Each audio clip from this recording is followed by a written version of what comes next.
चलिए अब इस चैप्टर के कुछ इंपॉर्टेंट क्वेश्चंस कर लेते हैं। पहला है give reason steam produce more severe burns compare to boiling water. अब इसका मतलब क्या है? इसका मतलब यह है कि अगर स्टीम से, भाप से अगर आपका हाथ जलता है तो आपको ज़्यादा चोट लगेगी बजाय बॉइलिंग वाटर से, गर्म पानी से।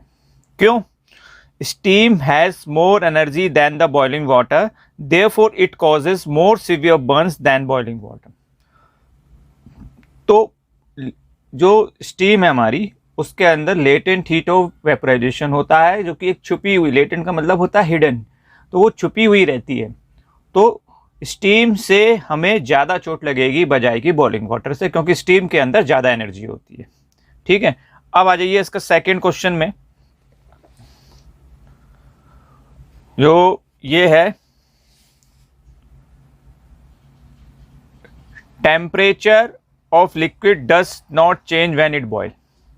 देखिए, एक चीज़ आपने कभी गौर किया होगा कि जब आप पानी उबालते हैं तो आप उसको कितनी भी आंच दे दीजिए, कितनी भी आप उसको गैस को फुल कर दीजिए, उसका बॉइलिंग, उसका जो टेम्परेचर वो सेम रहता है। ये एक्सपेरिमेंट भी है। अगर हम एक थर्मामीटर लगा देंगे, उसे मेज़र करेंगे तो हम देखेंगे कि टेम्परेचर जो 100 डिग्री सेल्सियस हो रहा है, आप उसको कितनी भी हीट दे दीजिएगा लेकिन उसका टेम्परेचर 100 डिग्री सेल्सियस से ऊपर नहीं बढ़ेगा। तो अब क्वेश्चन ये रेज होता है कि बाकी की जो हीट एनर्जी हम दे रहे हैं वो कहाँ जा रही है? एक्चुअली में यहाँ पे लिक्विड जो कन्वर्ट हो रहा है गैस में, वाटर वेपर में, तो सारी हीट एनर्जी, हमारी जो heat energy, extra heat energy है, वो कन्वर्ट हो रही है, काइनेटिक एनर्जी बढ़ा रही है हमारे वाटर के मॉलिक्यूल्स की, जिसकी वजह से वो लिक्विड से वेपर्स में चेंज हो रहे हैं।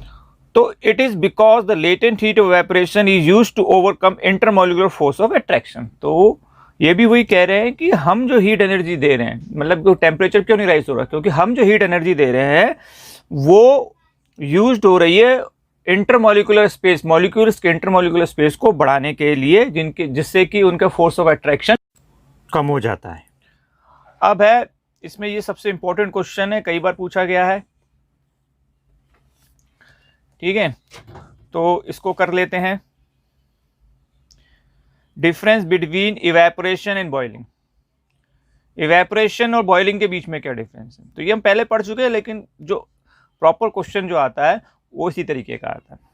तो इवेपोरेशन और बॉइलिंग के बीच में टेबुलर फॉर्म में है ये, इसी तरीके से डिफरेंशिएट दिया जाता है, जो ज़्यादा अच्छा लगता है। It take place at all temperature. तो सीधी सी बात है कि इवेपोरेशन किसी भी टेम्परेचर पे हो सकता है। It takes place only at boiling point. जिस लिक्विड का जो बॉइलिंग पॉइंट है उसी पे बॉइलिंग होगी, एंड नहीं तो नहीं होगी। It is surface phenomena. ये सरफेस फिनोमिना है, ये सरफेस फिनोमिना है। इवेपोरेशन और बॉइलिंग जो है बल्क फिनोमिना है। इवेपोरेशन, जैसा कि हमने पहले भी बताया था कि इवेपोरेशन कूलिंग लेके आता है, और बॉइलिंग जो होती है वो कूलिंग नहीं देती है हमें।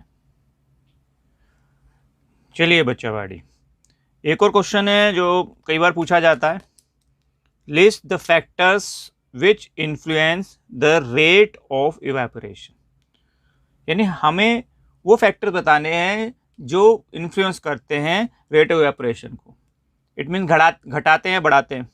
इसमें टेम्परेचर है, हमें मालूम है, अगर हम टेम्परेचर इंक्रीज कर देंगे तो रेट ऑफ इवेपोरेशन बढ़ जाएगा, टेम्परेचर कम कर देंगे रेट ऑफ इवेपोरेशन डिक्रीज हो जाएगा। विंड स्पीड के साथ भी यही होता है। अगर विंड ज़्यादा चल रही है, हवा ज़्यादा तेज चल रही है, तो जल्दी कपड़े सूखेंगे, यानी कि विंड स्पीड अगर इंक्रीज करेंगे तो रेट ऑफ इवेपोरेशन इंक्रीज हो जाएगा।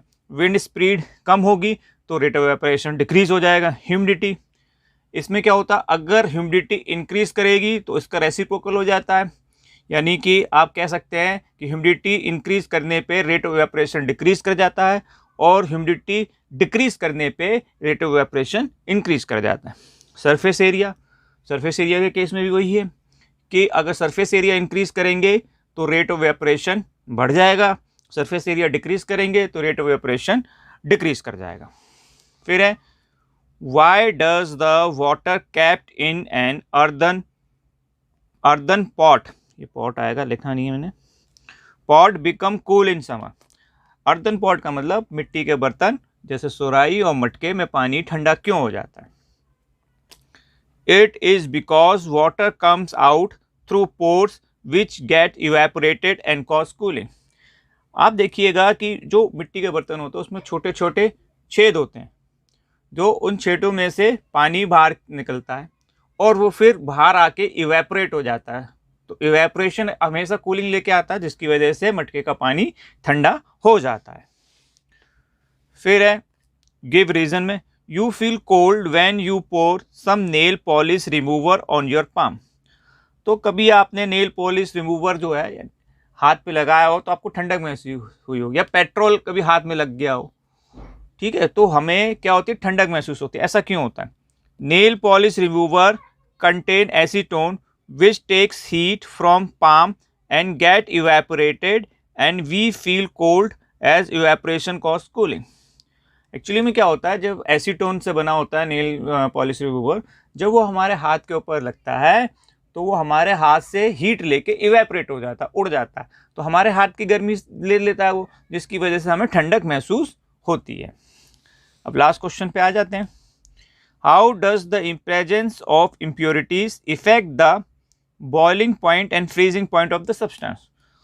तो अगर किसी चीज़ में इम्प्योरिटीज़ है तो उसका बॉइलिंग पॉइंट और फ्रीजिंग पॉइंट किस तरीके से इफेक्ट होता है? देखिए सीधी सी बात है, boiling point of a liquid increases due to the presence of impurities. अगर वाटर के अंदर सॉल्ट है या और कुछ दूसरी इम्प्योरिटीज है, तो उससे अगर इम्प्योरिटीज है किसी लिक्विड के अंदर तो बॉइलिंग पॉइंट अगर जो होता है लिक्विड का वो इंक्रीज कर जाता है इम्प्योरिटीज की वजह से। लेकिन freezing point decreases due the presence of impurity. लेकिन अगर वो ही वाटर के अंदर इम्प्योरिटीज हैं तो फ्रीजिंग पॉइंट डिक्रीज कर जाता है। इसका मैं एग्जांपल आपको मैं बताता हूँ। जैसे जो कुल्फ़ी आप लोग खाते हैं ना, तो कुल्फ़ी वाले क्या करते हैं, एक मिक्सचर बनाते हैं। वो मिक्सचर होता है, किसका होता है मालूम है? किसका होता है बताइए? नमक और आइस का। तो आइस के अंदर सॉल्ट मिलाने का पर्पस यही होता है कि वो इम्प्योरिटीज मिला रहे होते हैं, जिसकी वजह से फ्रीजिंग पॉइंट आइस का और डिक्रीज कर जाता है, और जिसकी वजह से जो आपकी कुल्फ़ी होती है वो जल्दी जम जाती है और काफ़ी देर तक रहती है। ठीक है, ये कभी आपने देखा होगा कि जो कुल्फ़ी वाले हैं वो आइस और सॉल्ट यानी नमक का एक मिक्सचर बनाते हैं, क्योंकि वो इम्प्योरिटीज़ जो वाटर की इम्प्योरिटीज़ है उसको बढ़ा देता है, जिससे उसकी फ्रीजिंग पॉइंट डिक्रीज कर जाता है।